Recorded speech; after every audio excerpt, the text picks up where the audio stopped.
Hello and welcome to Pendulum video. तो दोस्तों एक बार फिर से स्वागत है आपका RRB NTPC previous year question की इस सॉल्यूशन सीरीज में, जिसमें हम आपको मैथमेटिक्स के जो क्वेश्चन आप आरआरबी एनटीपीसी ने आपके एग्जाम में पूछे थे उनका सॉल्यूशन कराते हैं और साथ में बताते हैं कि कैसे आपको सबसे बेस्ट मेथड होना चाहिए था उन क्वेश्चंस को सॉल्व करने का।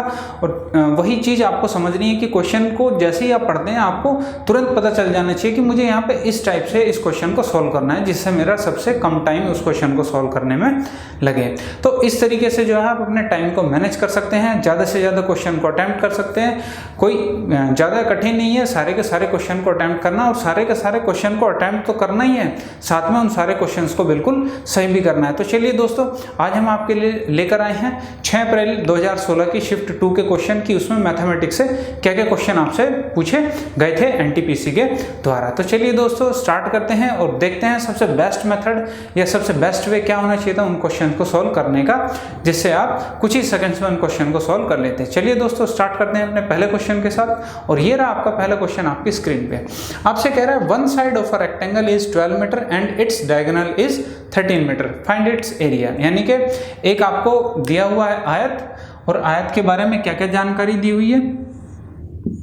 इसका विकर्ण है 13, इसकी एक साइड है 12, और आपसे इसका एरिया पूछा है। जब आपसे इसका एरिया पूछा है तो सिंपल सी बात थी कि भाई ये आपको क्या है, एक ट्रायंगल है, और ट्रायंगल भी कौन सा है, राइट एंगल ट्रायंगल, यानी कि समकोण त्रिभुज। क्योंकि आपको पता है आयत के सभी जो कोणे के कोण होते हैं चारों कोनों पर 90 डिग्री के होते हैं। तो ये क्या है, एक समकोण त्रिभुज हो गया। तो आपको जैसे ही 13, 12 दिखा, आपने कहा ये वाली साइड कितनी हो जाएगी, 5 हो जाएगी। क्यों? क्योंकि आपको पता है ये ट्रिपलेट होते हैं, और ट्रिपलेट इन्हीं पे बेस्ड मोस्टली क्वेश्चन बनते हैं। जैसे एक ये हो गया 5, 12, 13, ऐसे ही 6, 8, 10 हो गया, ऐसे ही 3, 4, 5। तो इन्हीं ट्रिपलेट्स पे ये आपको याद होने चाहिए। इन्हीं ट्रिपलेट्स पे मोस्टली क्वेश्चन आपसे एग्जाम में पूछे जाते हैं। 2-3 और हैं, तो इनको भी आपको याद रखना है।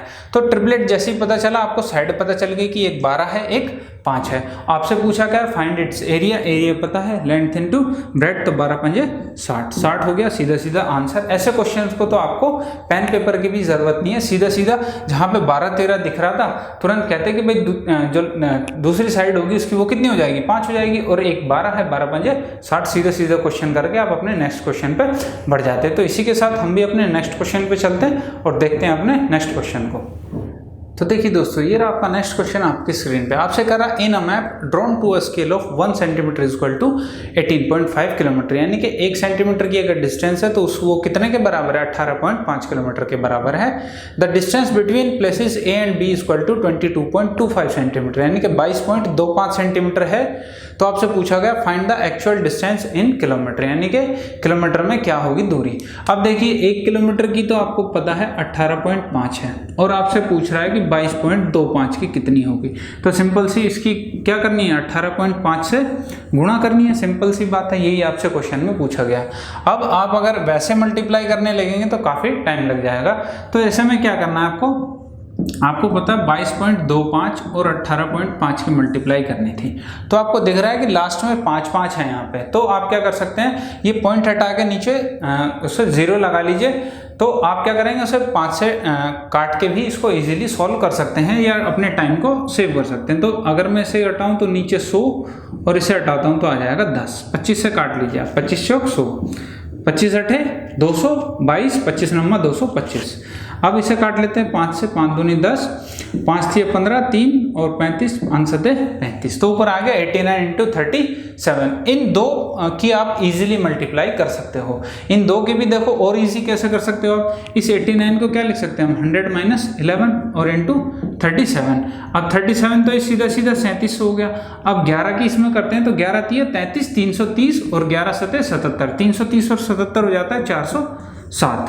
अब इसे क्या करना है, माइनस करना है। तो कितना आ जाएगा, ये यहाँ पे आ जाएगा आपका 3, 9 और 36 में से 2 गया 32, 4, ठीक है। 32, 93 आपकी वैल्यू आ गई। अब आपको पता है नीचे 8 है, 8 से डिवाइड करना है, तो इसे 8 से डिवाइड कर लीजिए। 8 चौक 32, 8 एकम 8, 13, 8 एकम 8 और 50 हो गया। पॉइंट लगाएंगे। अब देखिए आपको थोड़ा ऑप्शन का भी इस्तेमाल करना है। जैसे आपने कहा 411 मेरा आ गया आंसर, तो 411 अगर ऑप्शन में देखो तो एक ही आपका ए ऑप्शन आता है तो आप सीधा सीधा उस पर टिक लगाएंगे और सीधा अपने नेक्स्ट क्वेश्चन पे बढ़ जाएंगे, क्योंकि ऑप्शन आपको इसलिए दिया जाता है कि आप अपने टाइम को बचा सकें। अदरवाइज आप डिवाइड करेंगे तब भी वैल्यू वही आएगी।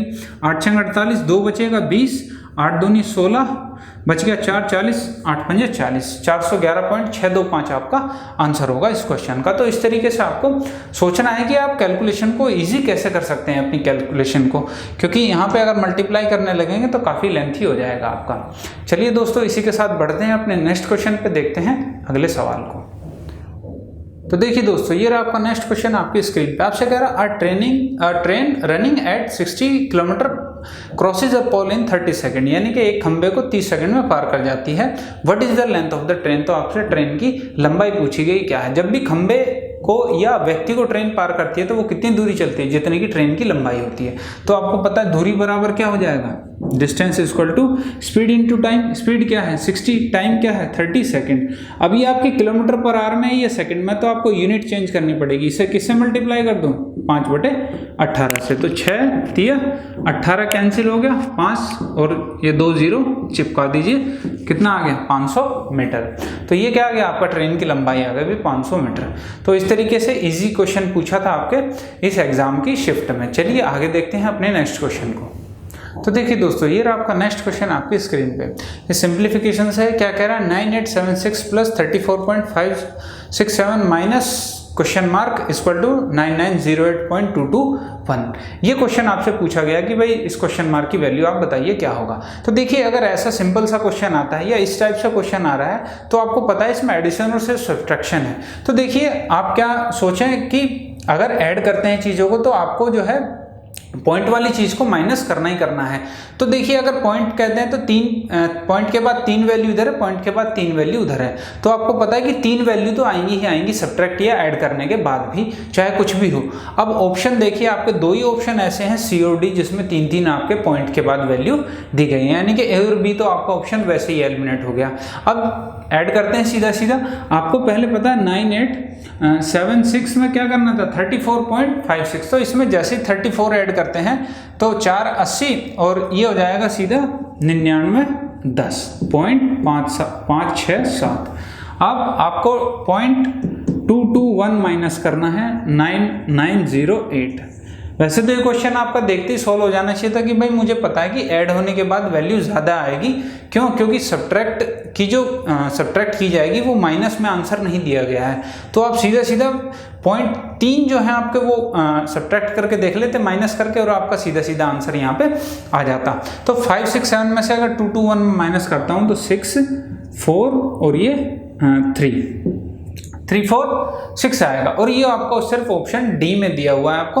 तो ये आप स्टार्टिंग में भी सीधा अगर पॉइंटों को आप सब्ट्रैक्ट कर लेते, पॉइंट वाले जो वैल्यू इधर दी गई है, तो सीधा सीधा आपका आंसर आ जाता और आपको ना ही किसी को ऐड करना पड़ता और ना ही सब्ट्रैक्ट करना पड़ता, क्योंकि आपको क्वेश्चन को खुद ही देखना पड़ेगा कि भाई वहाँ पर मैं कैसे क्वेश्चन को ईजी बना सकता हूँ, कैलकुलेशन ना करूँ मैं ताकि। तो चलिए दोस्तों, आगे बढ़ते हैं और देखते हैं अपने नेक्स्ट क्वेश्चन को। तो देखिए दोस्तों, ये आपका नेक्स्ट क्वेश्चन आपकी स्क्रीन पे। आपसे कह रहा है A share is 2 times that of B, यानी कि ए और बी के बीच अगर रिलेशन है आपको वो दिया हुआ है कि ए का शेयर कितना है, बी से 2 गुना है। तो ए बी के बीच रिलेशन क्या दिया है, 2:1 का रिलेशन आपको दिया हुआ है। आगे कह रहा है whose share is 3 times that of C, यानी कि B और C के बारे में यहाँ बात कर रहा है। whose का मतलब है B और C के बारे में आपसे बात कर रहा है कि B का अगर 1 है तो C का कितना है, 3 टाइम है। ये आपसे क्वेश्चन में दिया हुआ है। आपसे कह रहा है आगे RS 1800 is to be given to them in that ratio, यानी कि 1800 रुपये इनको इन रेशियो में दिए जाते हैं। तो B शेयर इज आपसे पूछा है B को कितना भाग 1800 में से मिलता है। तो देखिए यहाँ पे जैसे ही आपको दिखता है तो आपने कहा B यहाँ पे कॉमन है। अगर B कॉमन है तो क्या करें, B की वैल्यू को सेम कर लो। यहाँ पे 3 है, यहाँ पे 1 है, तो अलग अलग नहीं है, B दोनों में सेम ही है। तो यहाँ सिर्फ आपको 3 से मल्टीप्लाई करनी है। तो ये क्या आ गया 6 और 3। अब देखो B और यहाँ पे भी B क्या हो गया, सेम हो गया। तो आपको यहाँ से A और B और C के बीच में रिलेशन पता चल गया। क्या रेशियो है, A का 6 है, B का 3 है और C का 1 है। आपको पता चल गया कि किस हिस्से में डिवाइड हो रहा है, 6 3 और 1 के। टोटल क्या कहा आपने, टोटल है भाई 10 यूनिट। 10 यूनिट है आपकी टोटल डिवाइड होने के लिए, लेकिन 10 यूनिट नहीं डिवाइड करनी है आपको। डिवाइड कितना करना है, इसकी वैल्यू आपको क्वेश्चन में दी हुई है 1800 रुपये। अब ये 10 यूनिट 1800 है तो 1 यूनिट की वैल्यू कितनी होगी भाई 180 हो गई। आपसे बी का शेयर पूछा है तो बी क्या है 3 है, तो 3 की मल्टीप्लाई कर दीजिए 180 से, 18 दिए 54 540 और ये क्या हो जाएगा आपका इस क्वेश्चन का आंसर हो जाएगा। तो इस तरीके से आपको क्वेश्चन को समझना है कि कैसे उसको जल्दी से जल्दी सॉल्व किया जा सकता है। चलिए देखते हैं अपने नेक्स्ट क्वेश्चन को।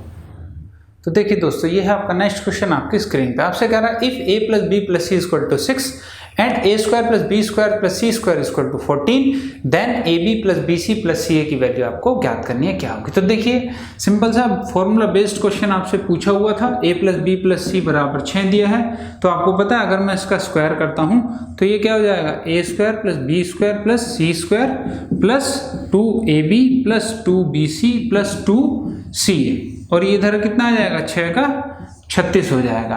अब ये इसका फॉर्मूला जैसे ही खुला आपने लिख दिया। अब आपको पता है a square plus B square plus C square की वैल्यू आपको दी हुई है कितनी 14 दी हुई है।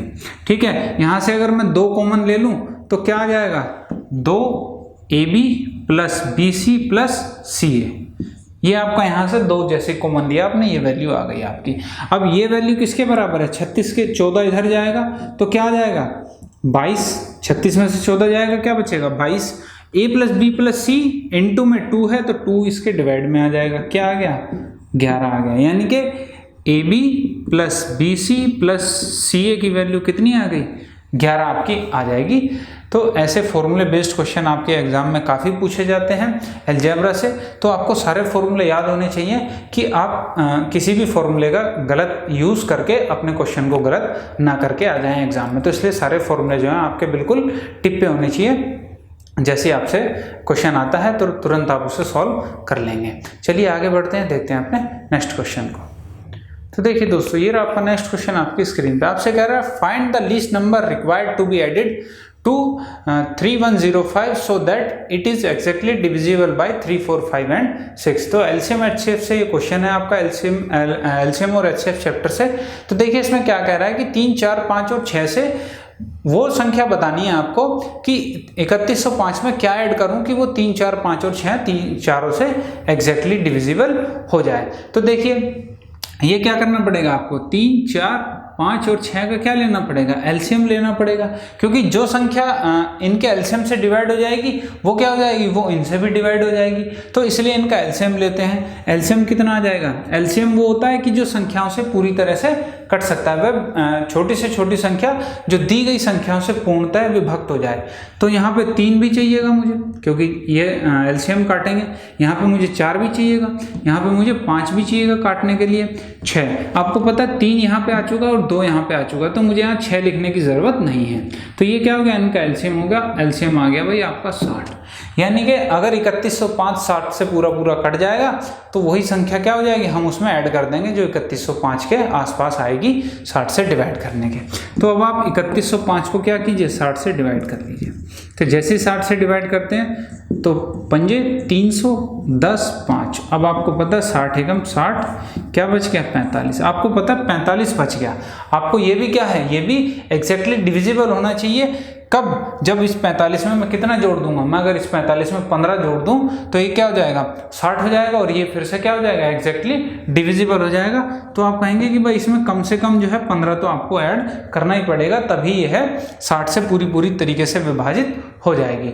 तो आंसर क्या आ गया 15। तो दोस्तों इस क्वेश्चन का जो है आंसर आपका डिस्क्रिपेंसी थी इस क्वेश्चन में, तो इसलिए एनटीपीसी ने इस क्वेश्चन को नेगलेक्ट कर दिया था क्योंकि ये 15 जो है आपका ऑप्शंस में नहीं दिया गया था, क्योंकि आपसे पूछा गया लिस्ट नंबर और वहाँ पे उन्होंने जो दिए थे आपको ऑप्शन क्या दे रखे हैं 95, 120, 115, 105। तो ये तो आपके बड़े नंबर दे रखे हैं, तो लीस्ट नंबर क्या निकला था 15, इसलिए आपका इसमें इस क्वेश्चन में डिस्क्रिपेंसी थी, इसलिए इसे सब स्टूडेंट के लिए नेगलेक्ट कर दिया गया था। चलिए आगे बढ़ते हैं, देखते हैं अपने नेक्स्ट क्वेश्चन को। तो देखिए दोस्तों ये रहा आपका नेक्स्ट क्वेश्चन आपकी स्क्रीन पे। आपसे कह रहा है 2 vessels of equal volume contain milk and water in the ratio 1:3 and 2:1।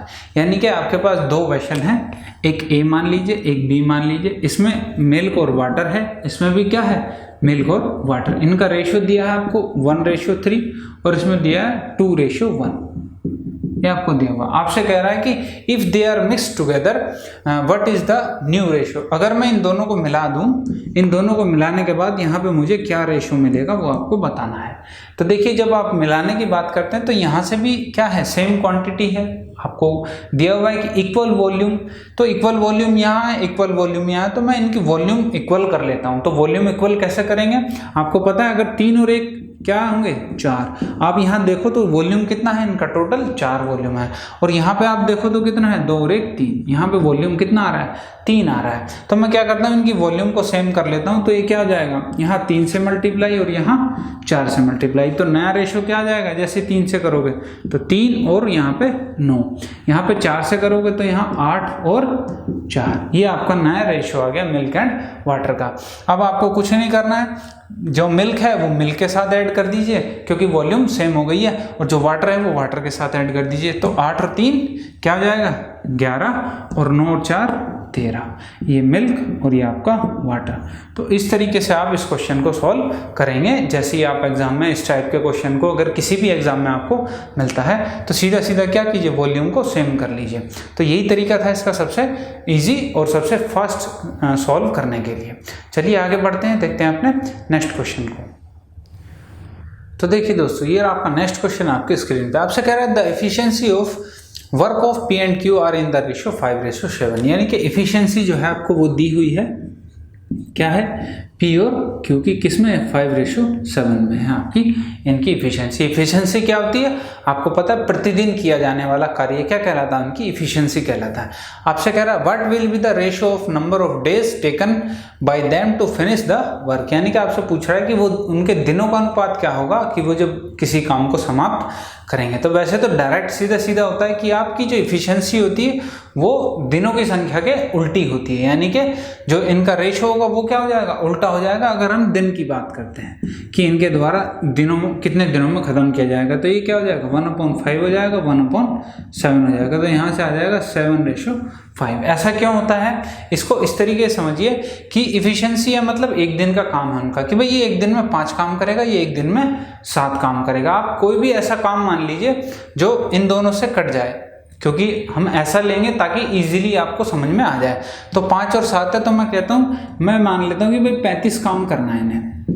अगर 35 काम इन्हें करना है, ये रोज कितना काम करता है, 5 काम करता है, तो बताओ 35 काम कितने दिन में खत्म कर लेगा। आप कहोगे 35/5 यानी कि 7 दिन में खत्म कर लेगा। देख लो यही आया 7 यहाँ पे रेशो, क्योंकि ये क्या हो जाता है, उल्टा हो जाता है। ऐसे ही अगर ये 7 काम रोज करता है तो 35 काम कितने दिन में करेगा, 5 दिन में करेगा। तो यहाँ पे रेशो क्या आ गया, 5 आ गया। तो इस तरीके से जो दिनों का जो इफिशियंसी है वो डेज की क्या होती है, रिवर्स होती है, उल्टी हो जाती है। तो इस तरीके से अगर क्वेश्चन मिलता है या टाइम एंड वर्क पे एफिशिएंसी बेस्ड आते हैं तो आप डायरेक्ट क्या कर सकते हैं, रेशियो को रिवर्स करके आप अपने आंसर को निकाल सकते हैं। चलिए आगे बढ़ते हैं और देखते हैं अपने नेक्स्ट क्वेश्चन को। तो देखिए दोस्तों, ये रहा आपका नेक्स्ट क्वेश्चन आपकी स्क्रीन पे। आपसे कह रहा है the average of first 3 out of 4 number is 18। यानी कि 4 में से पहले 3 का आपको दिया हुआ है, एवरेज कितना है, 18 है। यानी कि a + b + c, अगर a b c d 4 number हैं आपके पास, तो ये दिया हुआ एवरेज 18 है, तो टोटल क्या हो जाएगा, 18 × 54, टोटल हो जाएगा आपका 54 आपको दिया हुआ है। आपसे आगे कह रहा है the average of last 3 number is 14। यानी कि अगर बाद के तीनों की बात करें, b + c + d की बात करें, तो क्या दिया हुआ है, 14, और एवरेज है तो 3 से मल्टीप्लाई करेंगे, टोटल क्या आ जाएगा, 42। अब आगे कह रहा है आपसे the sum of first and last number is 16। यानी कि पहला a और दूसरा लास्ट d, इनका सम दिया हुआ आपको 16। तो आपसे पूछा गया द लास्ट नंबर इज, तो यानी कि लास्ट नंबर d की वैल्यू आपसे पूछी गई है। ये क्वेश्चन था आपका सीधा सीधा। अब जैसे ये क्वेश्चन था तो आपने कहा a + b + c 54 है, b + c + d 42 है। तो अगर मैं इन्हें माइनस कर दूं, मैं इन दोनों को माइनस कर दूं, तो bc और bc सेम है, कैंसिल हो जाएंगे। तो क्या आ जाएगा यहाँ से a - d, 54 में से 42 चले जाएंगे, आपके कितने बच जाएंगे, 12। यानी ये आ गया आपका 12। अब ये आ गया आपको अंतर और ये आ गया आपका प्लस। आपको किसकी वैल्यू पता करनी है, डी की पता करनी है। तो डी की पता करने के लिए क्या करना पड़ेगा, आपको सब्ट्रैक्ट करना पड़ेगा। तो ये प्लस हो जाएगा, ये माइनस, तो यहाँ से a कैंसिल, 2d = 4 और d = क्या आ जाएगा, 2। यानी कि d की वैल्यू कितनी आ गई आपकी, 2 आ गई। तो यही था आपका लास्ट नंबर। तो दोस्तों इस क्वेश्चन में डिस्क्रिपेंसी थी आपकी, एनटीपीसी ने इस क्वेश्चन को नेगलेक्ट कर दिया था क्योंकि ऑप्शन में कहीं पे भी आपको 2 नहीं दिया गया था। तो इस तरीके से गलतियां हो जाती हैं एग्जाम में कई बार। तो बिल्कुल आपको प्रॉपर वे में चलना है, प्रॉपर मेथड से चलना है, किस तरीके से क्वेश्चन को सॉल्व करना था। चलिए आगे बढ़ते हैं, देखते हैं अपने नेक्स्ट क्वेश्चन को। तो देखिए दोस्तों, ये रहा आपका नेक्स्ट क्वेश्चन आपकी स्क्रीन पे। आपसे कह रहा है the difference between the ages of 2 sister is 2 years, यानी कि 2 सिस्टर हैं आपकी, आप S1 S2 मान लीजिए, इनके डिफरेंस दिया है आपको कितना, 2 ईयर्स का, ये दिया हुआ है आपको क्वेश्चन में। आगे कह रहा है व्हेन फादर्स एज वाज 52, जब इनका जो फादर था वो कितने साल का था, 52 साल का था। तो उनके जो आयु के बीच अंतर क्या था दोनों सिस्टर की, 2 साल का। अब ये 2 साल का अंतर जो आयु के बीच होता है, ये अंतर कभी नहीं बदलता है, ये हमेशा उतना ही रहेगा। तो अभी इनके बीच में क्या रहेगा, अंतर हमेशा 2 ही साल का रहेगा दोनों सिस्टर के बीच में। आगे कह रहा है father is elder by 2 years to mother, यानी कि माता से 2 साल बड़ा है, तो आप कह सकते हैं जो इसकी मदर होंगी वो क्या होंगी, इनसे 2 साल छोटी होंगी, यानी कि 50 की होंगी। आगे कह रहा है आपसे elder sister's age is half of mother age. अब ये क्या कह रहा है कि मदर से जो है हाफ है, किसकी, एल्डर सिस्टर की, बड़ी सिस्टर की। तो यहां से पता चल गया आपको, हाफ करेंगे तो क्या आ गया, 25 आ गया। अब आपसे पूछ रहा है find the age of younger sister, यानी कि यंगर सिस्टर की आपसे एज पूछ रहा है। अब बताइए एल्डर की आपकी 25 आ गई है और 2 साल का अंतर है दोनों के बीच, यानी कि वो इससे 2 साल छोटी होगी, वो कितने की होगी, 23 साल की होगी।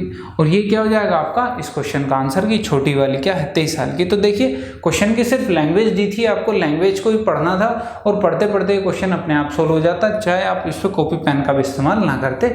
इस तरीके से कई क्वेश्चन आपके एनटीपीसी में पूछे गए हैं जिन पर आपको कुछ भी करना नहीं था, सिर्फ लैंग्वेज पढ़ना है, लैंग्वेज में ही आपका क्वेश्चन समझ में आता है और वहीं पर आपका आंसर निकल आता है। तो 2 साल का डिफरेंस था, 52 है, 2 साल माता छोटी थी यानी कि 50 की होगी, और माता से आधी है बड़ी वाली सिस्टर, तो यानी कि 50 का आधा 25 और 25 2 साल का अंतर था, तो छोटी वाली कितने की हो जाएगी, 23 की हो जाएगी। तो इस तरीके से क्वेश्चन को समझना चाहिए कि आप कैसे पढ़ के ही सिर्फ क्वेश्चन का सॉल्यूशन निकाल सकते हैं बिना कॉपी पेन के। चलिए आगे बढ़ते हैं, देखते हैं अपने नेक्स्ट क्वेश्चन को। तो देखिए दोस्तों, ये रहा आपका नेक्स्ट क्वेश्चन आपके स्क्रीन पे। आपसे कह रहा है the maturity value after 3 years of a certain sum at 15% per annum simple interest is Rs 8700, यानी कि 3 साल बाद आपको ये क्या दिया हुआ है, ये मिश्र धन दिया हुआ है एक तरीके से कि भाई कोई धनराशि थी 15% वार्षिक ब्याज की दर से सिंपल इंटरेस्ट पे कितनी 8700 हो जाती है। तो फाइंड द प्रिंसिपल अमाउंट, यानी कि आपसे प्रिंसिपल पूछा है कि आपका मूलधन कितना था।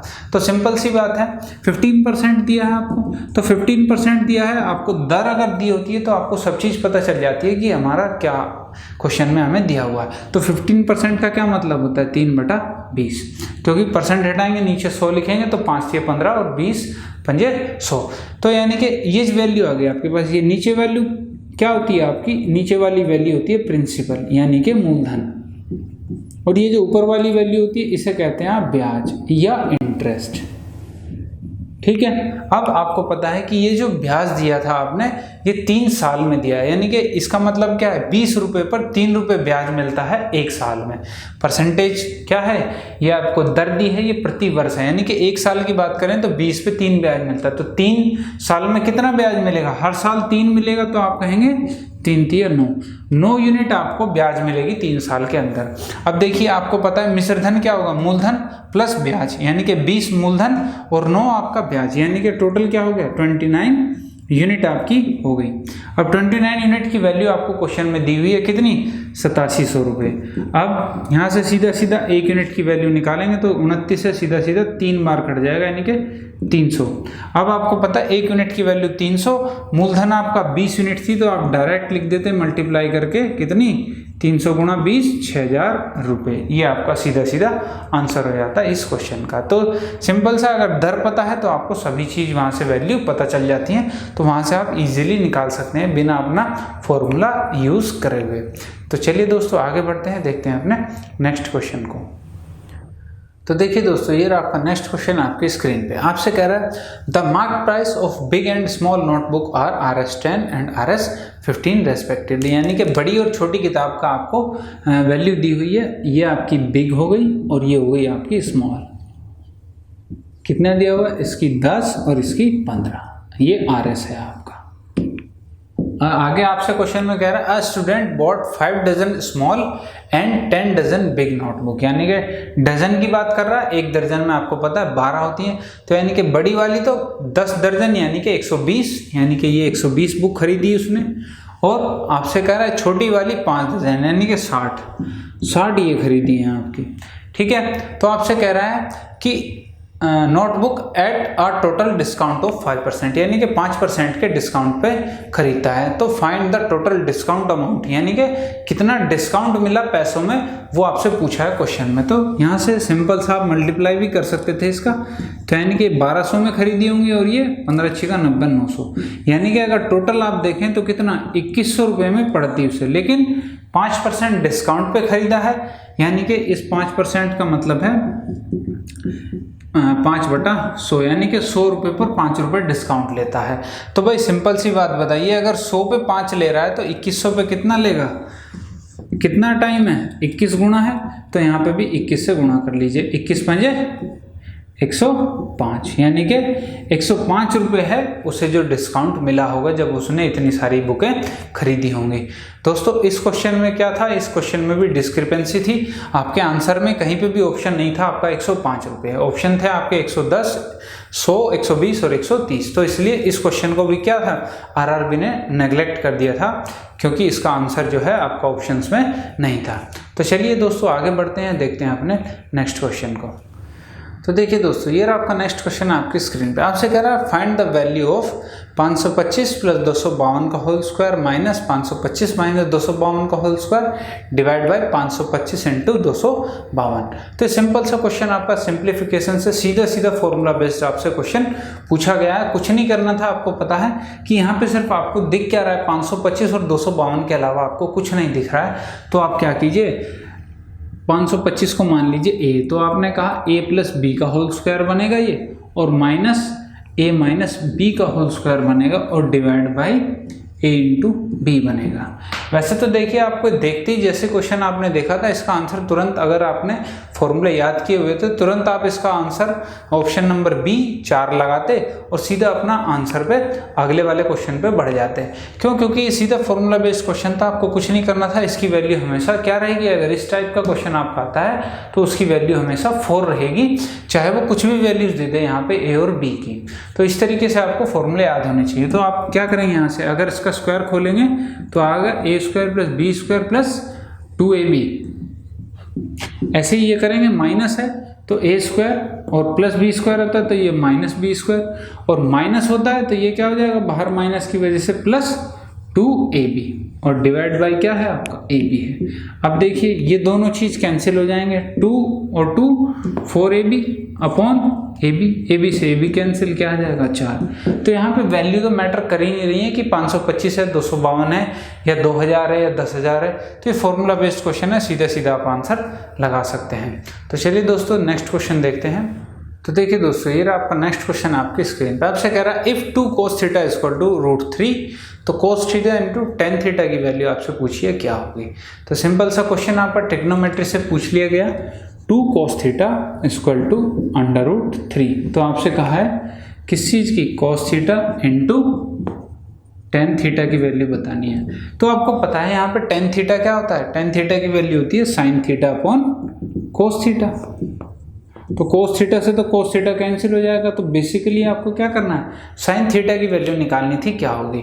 तो अगर आप देखें तो ये सीधा क्या था, सीधा वैल्यूज पे बेस्ड था आपका। cos थीटा की वैल्यू √3/2 दी हुई है, तो आपको पता है √3/2 कहाँ पे होता है, cos 30 की वैल्यू होती है √3/2। तो cos से cos कैंसिल हो जाएगा, थीटा की वैल्यू क्या आ गई, 30 आ गई।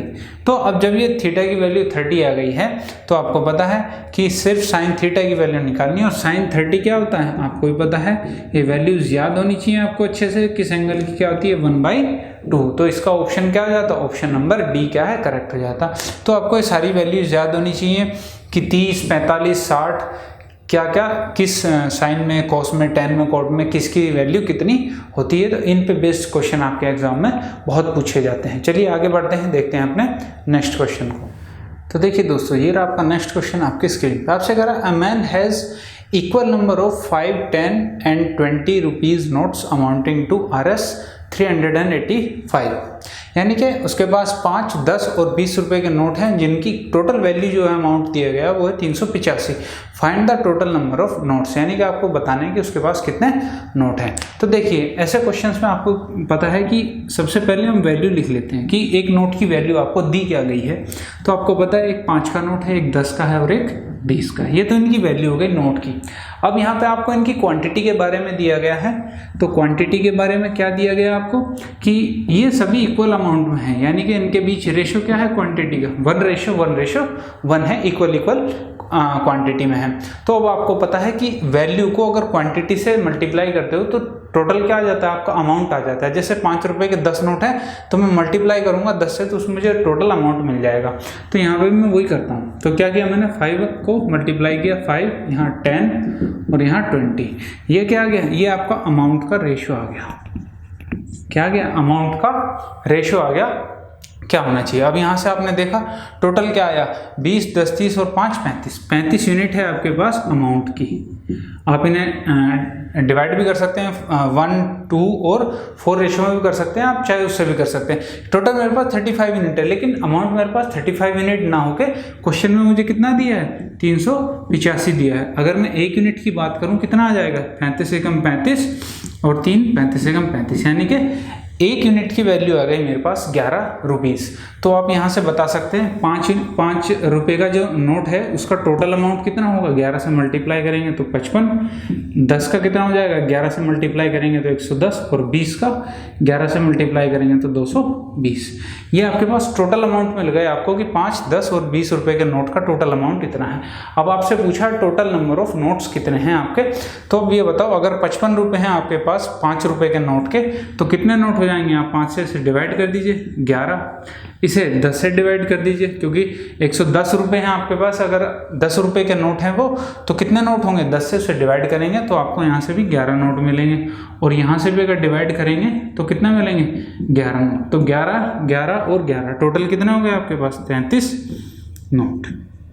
यानी उनकी जो क्वांटिटी है वो टोटल कितनी है, 33 नोट हैं आपके पास 5, 10 और 20 रुपए के। तो इस तरीके से किसी भी टाइप का क्वेश्चन आता है तो इस तरीके से आप उसे इजीली सॉल्व कर सकते हैं। और दोस्तों ऑप्शंस में जो है आपको 33 कहीं पे भी नहीं दिया गया था, तो इसीलिए एनटीपीसी ने इसे डिस्क्रिपेंसी दी थी इस क्वेश्चंस में, और ये सभी स्टूडेंट के लिए नेग्लेक्ट कर दिया गया था। चलिए आगे बढ़ते हैं, देखते हैं अपने नेक्स्ट क्वेश्चन को। तो देखिए दोस्तों, ये रहा आपका नेक्स्ट क्वेश्चन आपकी स्क्रीन पे। आपसे कह रहा है find the median of the data set 1.9, 8.4, 3.6 and 5.8। आपको उसका क्या निकालना था, मीडियन, यानी कि माध्यिका निकालनी थी आपको। और माध्यिका निकालने का क्या तरीका होता है, संख्याओं को हम सबसे पहले असेंडिंग ऑर्डर में यानी कि बढ़ते हुए क्रम में अरेंज करते हैं। तो आप इसे अरेंज करेंगे, क्या आएगा, 1.9, 3.6, 5.8 और 8.4। ये इनका क्या हो गया, असेंडिंग ऑर्डर हो गया, बढ़ता हुआ। अब आप देखते हैं अगर ये टोटल नंबर इवन है यानी कि सम है तब क्या प्रोसेस होता है, और अगर ये ओड होते तब क्या प्रोसेस होता है। यहाँ पे आप देख रहे हैं कि 4 नंबर हैं, यानी कि संख्या क्या है, सम है। तो बीच वाले 2 नंबर लेने होते हैं आपको, एक नंबर यहाँ छोड़ दिया, एक नंबर यहाँ छोड़ दिया, बीच के जो 2 नंबर होंगे उनको ऐड करके 2 से डिवाइड कर लेते हैं अगर संख्या सम होती है। अगर यहाँ पे संख्या विषम होती है यानी कि ओड होती, तो क्या करते हैं, हम बीच वाली को क्या ले लेते, उसकी मीडियन ले लेते हैं। अब देखिए यहाँ पे 36 और 5.8 को अगर ऐड करते हैं तो कितना आता है, 5, 3, 8, 6, 4, 14, 9.4। इसे 2 से डिवाइड करेंगे तो कितना आ जाएगा, 2 चौक 8 और 2 सत्ते 14, 4.7 आपका क्या आ जाएगा, इसकी मीडियन आ जाएगी। और आप अगर ऑप्शन देखते हैं तो 4.7 आपको किसी भी ऑप्शन में नहीं दिया गया था, तो इस क्वेश्चन में भी आपकी डिस्क्रिपेंसी थी, इसे भी आरआरबी ने नेग्लेक्ट कर दिया था। तो इस तरीके से बेसिक्स क्वेश्चन आते हैं, आपको पता होना चाहिए मीन मीडियन मोड होता क्या है। चलिए आगे बढ़ते हैं, देखते हैं अपने नेक्स्ट क्वेश्चन को। तो देखिए दोस्तों, ये है आपका नेक्स्ट क्वेश्चन आपकी स्क्रीन पे। आपसे कह रहा है the mean of first 11 natural number is. आपसे मीन पूछा गया 11 नेचुरल नंबर का। नेचुरल नंबर पता है आपको 1 से स्टार्ट होते हैं, तो 1 से और 11 के नेचुरल नंबर का मीन यानी कि एक तरीके से एवरेज निकालना है आपको, यानी कि 1, 2, 3 और कहाँ 11 तक निकालना है। अब आप इन सबको ऐड करके और उसे 11 से डिवाइड करेंगे तो वो तो हो जाएगा आपका बेसिक मेथड। बेसिक मेथड को ना यूज़ करके आप सीधा मेथड को यूज़ कीजिए कि कैसे हम निकाल सकते हैं। जब किसी भी जो सीरीज़ आपको दी हुई होती है उसमें अगर डिफरेंस उनके बीच का सेम होता है तब ये प्रोसेस आपका लागू होता है। अब देखिए यहाँ पे डिफरेंस आप देख रहे हो कि सबके बीच में डिफरेंस क्या मिलेगा, आपको 1 मिलेगा सबके बीच में। यहाँ 10 होगा, यहाँ भी डिफरेंस 1 होगा। तो जहाँ पे डिफरेंस सेम की अगर बात आती है तो वहाँ पे सीधा सीधा आप एवरेज निकाल सकते हैं, एवरेज या आप कह लो मीन। वो क्या हो जाएगा, first digit plus last digit या नंबर कह लीजिए आप, नंबर और लास्ट नंबर डिवाइड बाय क्या आ जाएगा, डिवाइड बाय 2 हो जाएगा। तो यहाँ पे सीधा सीधा फर्स्ट नंबर क्या है आपका 1 है और लास्ट नंबर क्या है आपका 11 है और डिवाइड बाय क्या कर देंगे 2, तो हो जाएगा 11 और 1 12, 12 डिवाइड बाय 2 यानी कि 6, यानी कि 12/2 आपका आ गया मीन, यानी कि 6 आपका क्या हो गया इस क्वेश्चन का मीन। तो इस तरीके से एवरेज के क्वेश्चन भी आपसे पूछे जाते हैं। तो ये तब आपका लागू होता है जब भी आपका डिफरेंस सेम होगा किसी भी बीच में, चाहे वो 4-4 का डिफरेंस हो, 3-3 का डिफरेंस हो, चाहे 2-2 का डिफरेंस हो, कितना डिफरेंस सेम होना चाहिए। तो आप इस फॉर्मूले को यूज़ कर सकते हैं कि first number plus last number divide by 2। चलिए दोस्तों देखते हैं अपने नेक्स्ट क्वेश्चन को। तो देखिए दोस्तों ये था आपका नेक्स्ट क्वेश्चन आपकी स्क्रीन पे। आपसे सीधा सीधा फॉर्मूला पूछ लिया गया था कि a-4 की क्यूब क्या होगा इनमें से। तो आपको पता है कि a-b की क्यूब की तरीके से आपका ये फॉर्मूला है। तो आपको निकालना क्या है एक्चुअली a-4 का क्यूब। तो अगर डायरेक्ट फॉर्मूला याद हो तो बहुत अच्छी बात है। ये हो जाता है आपका a cube minus b cube यानी कि 4 चौक 16 चौक 64 और माइनस 3a स्क्वायर, a तो a ही है 3a स्क्वायर और इंटू b यानी कि 4 और साथ में आ जाएगा, यानी कि 4 दिया क्या हो जाएगा 12a स्क्वायर आ जाएगा और साथ में क्या आ जाएगा बाद में plus 3a into b square क्या हो जाएगा 4 चौक 16, तो 16 दिया क्या हो जाएगा 48a। तो यहाँ से आप डायरेक्ट कह सकते हैं कि हो जाएगा a क्यूब माइनस 64 और minus 12a square plus 48a। ये हो जाएगा आपका डायरेक्ट फॉर्मूला और ये था आपका इस क्वेश्चन का आंसर। तो आपको पता है इससे आप ऑप्शंस में देख के अपने आंसर को निकाल सकते हैं, या आप इस तरीके से भी कह सकते थे कि a-b की क्यूब का फॉर्मूला जो होता है वो इस तरीके से भी है a cube minus b cube minus 3ab और a-b। इस तरीके से भी आप अगर लिखते हैं यहाँ पे a-4 लिखते और यहाँ पे आप उनकी वैल्यू लिखते फिर आप मल्टीप्लाई करते तब भी आपका आंसर आ जाता। तो फॉर्मूले याद होने चाहिए। बहुत बार एग्जाम में सीधा डायरेक्ट फॉर्मूले पे आपका क्वेश्चन पूछ लेता है। चलिए आगे बढ़ते हैं, देखते हैं अपने नेक्स्ट क्वेश्चन को। तो देखिए दोस्तों ये रहा आपका नेक्स्ट क्वेश्चन आपकी स्क्रीन पे। आपसे कह रहा है B does 50% of work in 20 days, यानी कि बी आधा काम कितने 20 दिनों में कर लेता है। C joins B and they together finish the remaining work in 4 days, यानी कि बचा हुआ काम कितने में सी के साथ मिलके क्या करता है 4 दिन में समाप्त कर लेता है। Alone can do whole work in dash days, यानी कि सी आपसे पूछा है कि सी अगर अकेला काम को करे तो कितने दिनों में समाप्त कर लेगा। देखिए यहाँ पे काम की बात हुई है तो आपको पता है कि 50% काम कौन कर रहा है बी कर रहा है, कितने दिनों में 20 दिनों में, और बाकी का जो 50% है रिमेनिंग वर्क है वो सी के साथ करता है बी कितने दिन में 4 दिन में। ये आपको दिया हुआ है तो आपसे पूछा है सी पूरा काम कितने दिन में समाप्त कर लेगा। तो देखिए या तो दोनों का क्या है 50-50% का काम का आपको यहाँ पर डाटा दिया हुआ है तो आप डायरेक्ट यहीं से सॉल्व करके निकाल सकते हैं। तो आपको कुछ नहीं करना, एलसीएम लेना है, एलसीएम 20 आ जाएगा। 1 20 से डिवाइड किया, 4 से डिवाइड किया 5, ये 1 और 5 क्या आ गया, ये आपका आ गया है 1 डे वर्क, यानी कि 1 दिन का काम। कि 1 दिन में कितना काम करता है बी 1 काम करता है और दोनों मिलकर कितना काम करते हैं 5 काम करते हैं 1 दिन में। तो अब देखिए आपको निकालना किसका है सी का निकालना है। तो मैं इसमें से इसे माइनस कर दूं तो मेरे पास क्या बचेगा सी बचेगा। सी का 1 दिन का काम 5 में से 1 माइनस कर दो 4, यानी कि सी 1 दिन में कितना काम कर रहा है 4 काम कर रहा है और 4 काम के हिसाब से ये होता है आपका टोटल वर्क 20 जो आपने एलसीएम लिया था। तो 20 काम को कितने दिन में समाप्त कर देगा, यानी कि 20/4 यानी कि 5 दिन, यानी कि सी ने जो है 5 दिन में समाप्त करेगा 50%, क्योंकि यहाँ बात कितने काम की हो रही है, 50% की बात हो रही है, तो 50% काम 5 दिन में ख़त्म करेगा। और आपको काम निकालना था 100%, तो आप 100% क्या करेंगे, 5 × 2 यानी कि 10 दिन।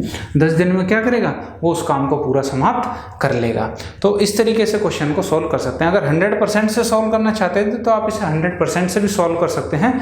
जैसे 50% का दिया था, आप 100% का अगर लिखना चाहते हैं, भाई 50% 20 दिन में करता है तो पूरा काम कितने दिन में करेगा, आधा 20 दिन में, तो पूरा 40 दिन में, तो बी 40 दिन में करेगा।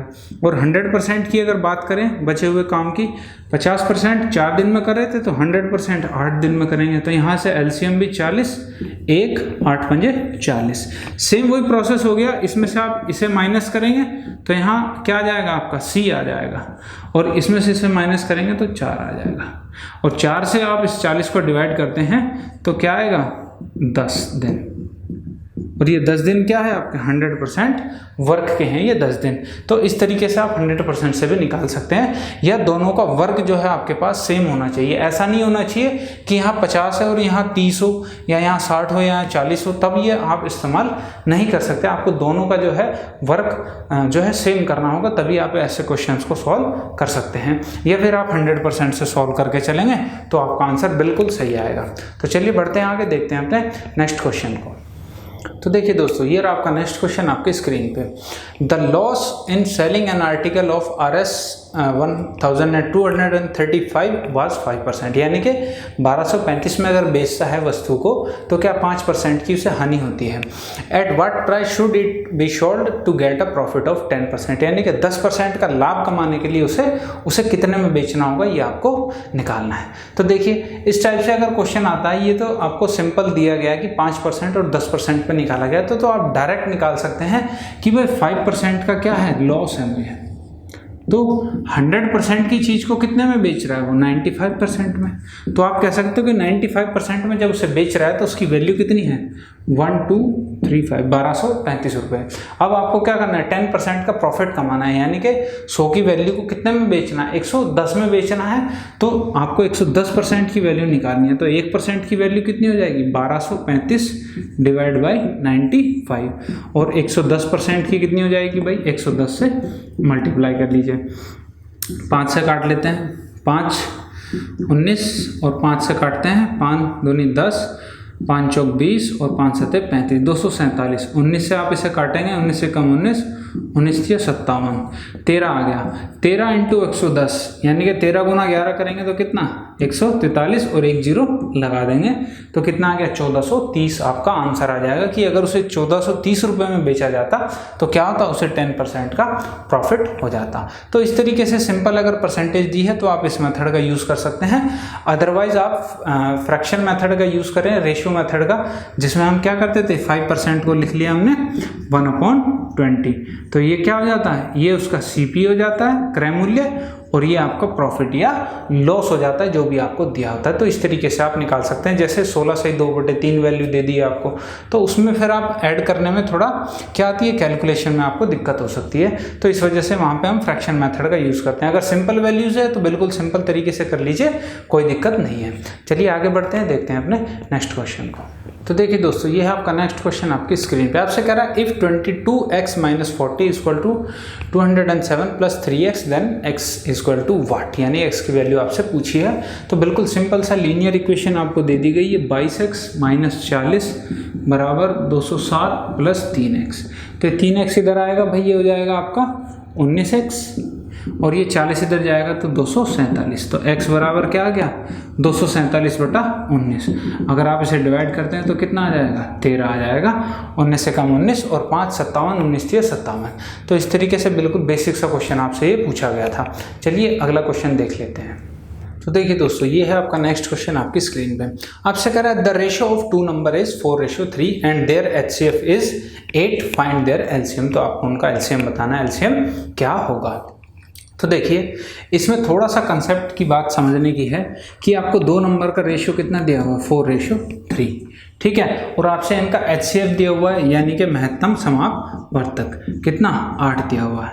तो ये 4:3 का क्या मतलब है? इसका ये मतलब होता है कि जो इनमें इनका रेशो निकाला गया है वो उसमें से HCF निकालने के बाद आया है ये रेशो। जैसे इस बात को ऐसे समझते हैं कि मैं आपको कह दूं 10 और 30 है, दो संख्याएं हैं आपके पास 10 और 30। मुझे पता है इनका, मुझे अगर रेशो निकालना है तो रेशो क्या होगा, इनका रेशो आ जाएगा 1:3। सिंपल सी बात है, बिल्कुल 0 से 0 कैंसिल हो जाएगी तो 1:3 आ गया। अब आपने क्या किया है, इसमें 10 से डिवाइड किया, इसमें भी 10 से डिवाइड किया, एक तरीके से यही तो प्रोसेस किया है। तो देखिए आपने यहाँ क्या किया, 10 और 10 यहाँ दोनों, आपको ये पता चल गया कि 10 इसमें भी और 10 इसमें भी क्या है, एक तरीके से कॉमन है। तो आपने क्या किया है, कॉमन चीज को निकाल दिया है बाहर और इनको क्या कर दिया है, रेशो में लिख दिया है आपने। तो ऐसे ही यहाँ पे क्या है, इनके बीच में से जो कॉमन चीज रही होगी वो निकल गई होगी, और वही क्या होता है, कॉमन चीज आपको पता हाईएस्ट कॉमन फैक्टर कहलाता है, वही जो चीज आप कॉमन ले सकते हो। यानी कि इनमें से आप 10 से बड़ी कोई संख्या कॉमन नहीं ले सकते। तो ये 10 क्या है, इनका HCF है, ये 10 हो गया इनका HCF। ऐसे ही यहाँ पे जो इनका रेशो आया है ये उनमें से HCF निकालने के बाद आया है। तो आपको पता है कि इनका HCF हो गया 8। अब LCM ऐसी संख्या होती है जो दोनों संख्याओं से कटनी चाहिए, यानी कि आपको पता है 4 तो उसमें आएगा ही, तभी तो इस संख्या से कटेगी, और 3 भी आएगा, और साथ में HCF इसके साथ भी होगा, HCF इसके साथ भी होगा। तो आपको पता है सीधा सीधा HCF से मल्टीप्लाई कर लीजिए, क्योंकि 8 इसमें भी है 8 इसमें भी है, तो सीधा सीधा क्या आंसर आ जाएगा आपका, डायरेक्ट ये 4 × 12 12 × 96, ये आ जाएगा आपका डायरेक्ट आंसर। तो इस तरीके से क्वेश्चन जो है आपके डायरेक्ट बिना पेन पेपर के आप निकाल सकते हैं। 4:3 दिया था, HCF 8 दिया था, तो आप सीधा सीधा LCM पूछा था तो 4 × 12 और 12 × 8 96 कर लेते, वहीं पे बिना पेन पेपर के आपका क्वेश्चन सॉल्व था। तो इस तरीके से क्वेश्चन बहुत आपके NTPC में पूछे जाते हैं। चलिए बढ़ते हैं आगे और देखते हैं अपने नेक्स्ट क्वेश्चन को। तो देखिए दोस्तों, ये है आपका नेक्स्ट क्वेश्चन आपकी स्क्रीन पे। आपसे कह रहा है an article was sold at Rs 920 at a profit of 15%, यानी कि 15% के लाभ पर कितने में, 920 रुपये में बेच रहा है। Find the selling price to get a profit of 20%, यानी कि उसे 20% का अगर लाभ कमाना है तो उसे कितने में बेचना होगा। तो ये वैसा ही क्वेश्चन है, बिल्कुल सेम उसी टाइप का। सिंपल आपको परसेंटेज दिए 15%, यानी कि 15% का क्या मतलब हुआ भाई, 100 की चीज़ पे 15 का लाभ कमा रहा है, यानी कि उसे बेच कितने में रहा है, 115 में। तो आप कह सकते हो 115% की वैल्यू आपको क्वेश्चन में दी गई है 920 रुपये। और आपसे पूछा 20% का प्रॉफिट कमाना है, यानी कि 100 रुपये पर 20 कमाना है, तो 120 में बेचेगा, तो 1 की वैल्यू कितनी हो जाएगी, डिवाइड बाई 115, और 120 की वैल्यू कितनी हो जाएगी भाई, इनटू में 120। सिंपल सा क्वेश्चन था। 23 से काट लीजिए, 23 × 5 = 115, 23 × 4 = 92, 40, 5 से आप इसे काट लीजिए 8, और ये आ गया 12 × 8 = 96, यानी कि 960 रुपये। ये हो गया आपका आंसर इस क्वेश्चन का।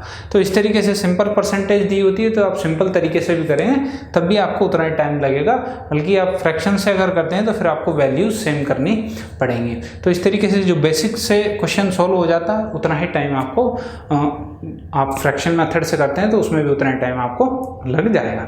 चलिए आगे बढ़ते हैं, देखते हैं अपने नेक्स्ट क्वेश्चन को। तो देखिए दोस्तों, ये रहा आपका नेक्स्ट क्वेश्चन आपकी स्क्रीन पे। आपसे कह रहा है the area of triangle is 456 square centimetre and its height is 24 centimetre, then length of its base, यानी कि आधार आपसे पूछा कि आधार की लंबाई क्या होगी। सिंपल सा क्वेश्चन है, बिल्कुल आपका मेंसुरेशन से। ये ट्रायंगल है आपका, ये हाइट दे दिया आपको 24, एरिया दे दिया इसका बेस आपसे पूछा है बेस क्या होगा। तो आपको पता है एरिया ऑफ ट्रायंगल क्या होता है, 1/2 हाइट इंटू बेस। ये आपको दिया हुआ है कितना, 456 दिया हुआ है। हाइट आपको दी हुई है कितनी, 24, तो 2 से 12 और 12 से आप इसे काटेंगे, 12 × 36, 9 × 96, 12 × 8 = 96। क्या आ गया, बेस की वैल्यू आ गई आपके पास 38। तो देखिए बहुत सा कई बार जो है बहुत सिंपल क्वेश्चन आपकी पूछ लेती है, सिर्फ सीधा क्या है फॉर्मूला बेस्ड है। इसी पे आपके दूसरे टाइप के फॉर्मूला बेस्ड क्वेश्चन आपसे पूछे जा सकते हैं। पूरी मेंसुरेशन में आपको जितने भी फॉर्मूले हैं, आपके स्क्वायर के हो गए, आपके रेक्टेंगल के हो गए, आपके स्फेयर के हो गए, आपको सभी जो है याद होने चाहिए, क्योंकि उन्हीं पे बेस्ड डायरेक्ट क्वेश्चन आपसे एग्जाम में पूछे जाते हैं। चलिए आगे देखते हैं नेक्स्ट क्वेश्चन को।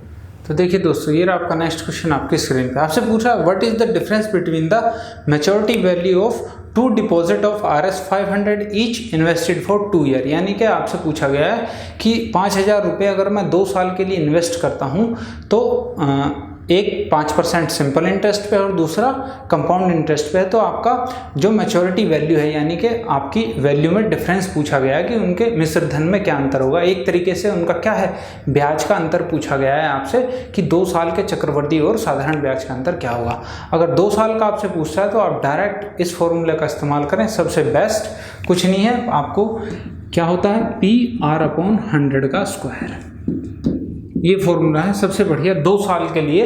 अगर आपका डिफरेंस निकालना चाहते हैं क्या होता है, P आपका प्रिंसिपल हो गया, R आपकी रेट हो गई जो आपको रेट दी होगी। प्रिंसिपल आपको कितना दिया है, 5,000 दिया है, रेट कितनी है 5% है, तो 5/100 करेंगे तो क्या आ जाएगा 1/20, और 1/20 क्या 2 बार आएगा, तो इसकी वैल्यू कितनी हो जाएगी 2 0 से 2 0 कैंसिल, 50/4 आ गई आपकी। 50/4 आ गया तो कितना आ गया 12 चौक 48, 12.5 आपका आ गया 12.50। क्या आ गया, ये आपका डिफरेंस आ गया 5,000 रुपये पर 5% की रेट से 2 साल के सिंपल और कंपाउंड इंटरेस्ट का। तो इस तरीके से 2 साल में पूछता है तो आप डायरेक्ट इस फॉर्मूले का इस्तेमाल करें, सबसे बढ़िया रहेगा आपका क्वेश्चन निकालने के लिए। चाहे वो आपसे वहाँ डिफरेंस पूछ ले, चाहे वो आपको वहाँ डिफरेंस दे दे, प्रिंसिपल पूछ ले या डिफरेंस दे दे और रेट आपसे पूछ ले, तो उसमें जो है सबसे बढ़िया यही आपका फॉर्मूला है निकालने के लिए। चलिए आगे बढ़ते हैं, देखते हैं अपने नेक्स्ट क्वेश्चन। तो देखिए दोस्तों, ये आपका नेक्स्ट क्वेश्चन आपकी स्क्रीन पे। आपसे कह रहा है the area of a trapezium is 18 square centimetre, यानी कि ट्रेपेजियम का आपका एरिया दिया गया है 18 centimetre square. The height and the base are 3 centimetre and 5 centimetre respectively. Find the length of the side parallel to the base, यानी कि आपको लेंथ निकालनी है जो बेस के पैरेलल हो। तो देखिए ट्रेपेजियम का एरिया क्या होता है आपको पता होना चाहिए, क्योंकि आपसे मैंने कहा था कि फॉर्मूला बेस जो है क्वेश्चन आपसे बहुत पूछता है, सीधा सीधा फॉर्मूला पूछता है। अगर ये बेस है और ये आपकी ए है लेंथ और इसकी हाइट है आपके पास h, तो आपको पता है ये b ले लेते हैं, जो इसका एरिया होगा ट्रेपेजियम का वो क्या हो जाएगा a + b / 2 × h। ये आपका सीधा सीधा ट्रेपेजियम का एरिया हो जाएगा। अब आपको यहाँ पे जो जो वैल्यू दी गई है आप उनको वैल्यूज को लिख लीजिए। एरिया आपको दिया है, कितना दिया है 18, ए आपको गिवन नहीं है, निकालनी है। बी दी हुई है आपको 5 और / 2 × h। हाइट दी है आपको 3 सेंटीमीटर, तो 3 से 6 और ये 2 इधर आएगा 12 और a + 5। a की वैल्यू कितनी आ गई यहाँ से 7 सेंटीमीटर। तो ये क्या हो जाएगा आपका बेस के जो पैरेलल है आपकी a, ये आपसे पूछी गई थी और इसकी वैल्यू कितनी आ गई 7 सेंटीमीटर। तो इस तरीके से आपको फॉर्मूले याद होने चाहिए, क्योंकि फॉर्मूला बेस्ड क्वेश्चन आपके बहुत पूछे जाते हैं आपके एनटीपीसी में। चलिए आगे बढ़ते हैं, देखते हैं अपने नेक्स्ट क्वेश्चन को। तो देखिए दोस्तों, ये रहा आपका नेक्स्ट क्वेश्चन आपकी स्क्रीन पे। ये DI से है आपका टेबल से।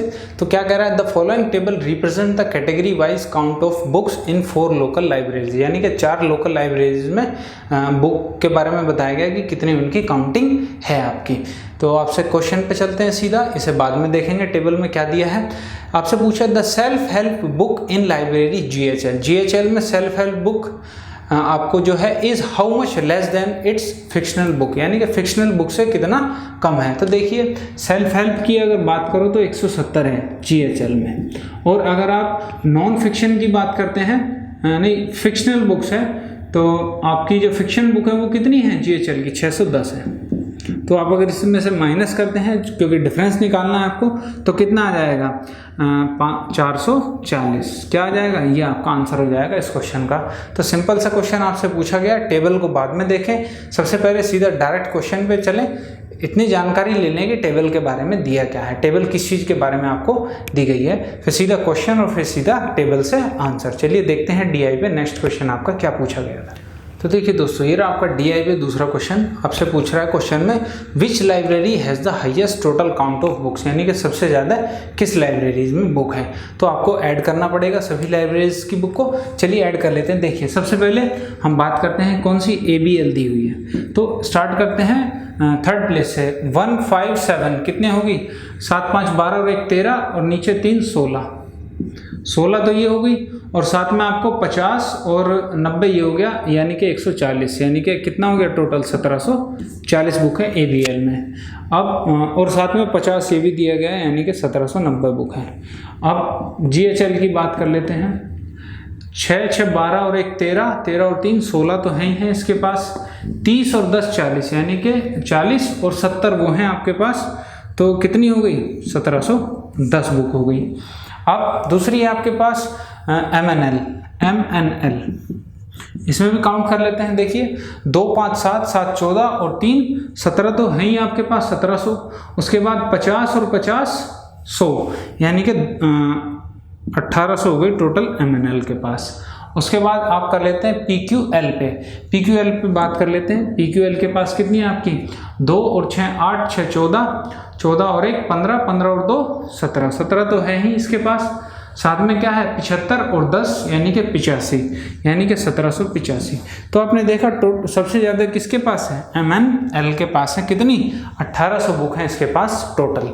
तो इस तरीके से आपको ऐड करने पड़ेगा अगर क्वेश्चन आपका इस टाइप से एग्जाम में पूछा जाता है। तो आपको फटाफट ऐड करना है उन्हें। सबसे पहले 3rd प्लेस को ऐड कर लीजिए, फिर 2 डिजिट एक साथ ऐड करके आप सीधा अपना आंसर लिखिए, और आपको उसमें टाइम भी कम लगेगा सॉल्व करने में। चलिए आगे बढ़ते हैं, देखते हैं नेक्स्ट क्वेश्चन DI पे क्या पूछा था।